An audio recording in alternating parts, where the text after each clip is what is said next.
2 Saterdae terug het ons die lewe van 'n goddelike vrou gevier. 'n Vrou wat 'n geweldige diep impak op my lewe gehad het. Sy was my tannie, my peetma, maar nog meer, sy was 'n vrou van God. 'n Vrou van God wat vir die mense om haar gewys het wat dit regtig beteken om vrou van God te wees. 'n Vrou wat hom geken het. Randy Triblon het so wat 3,5 weke terug 'n breinaneurysme gehad. En as gevolg van bloeding op die brein is sy 'n paar dae later breindood. Sy was 'n jong 66, gesond, lewenslustig en aan die gang.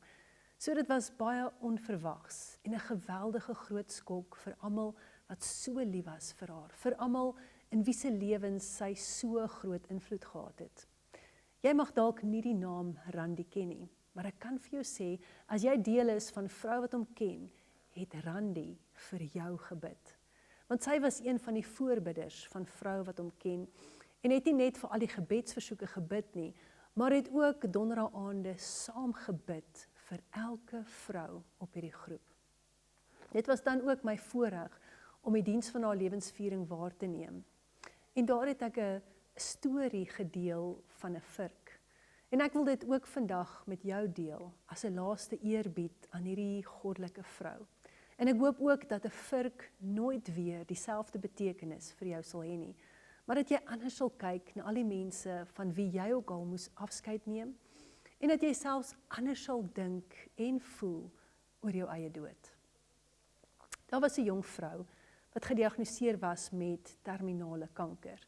En daar is aan haar gesê dat sy ongeveer net 3 maande oor het om te lewe. En terwyl sy besig was om haar saak in orde kry, het sy besluit om haar pastoor te kontak en om te vra om na haar huis toe te kom. Sy wil graag haar begrafnis bespreek.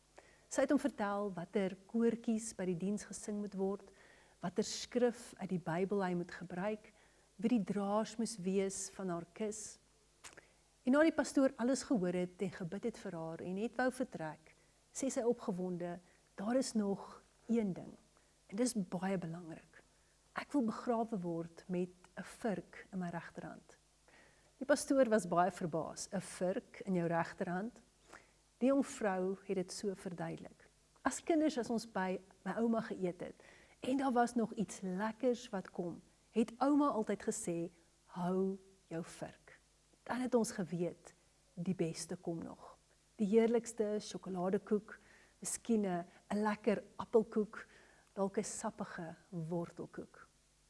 So, as die mense die vurk in my hand sien in my kus, en hulle wonder hoekom, dan wil ek hê, jy moet vir hulle sê, hou jou vurk, want die beste kom nog. Ek wil vandag vir jou vrou sê, as jy kind van God is, hou jou vurk, want die beste kom nog. Randy het met haar spreekwoordelike vurk in haar hand gelewe, want sy was nie net 'n goddelike vrou nie. Sy het geweet dat die beste nog kom. Dat wanneer ons lewensreis hier op aarde afsluit, dat God net die beste vir ons voorberei het. Mag jy ook vandag kies om jou vurk te hou, om met jou vurk in die hand te lewe, want hy kan enige tyd kies om vir jou of my in die ewigheid in te roep. Maar weet dan, om te lewe is Christus en om te sterf is voorwaar 'n wins. Dis 'n wins, want vir die kinders van God lê net die beste nog voor. Tot ons weer gesels.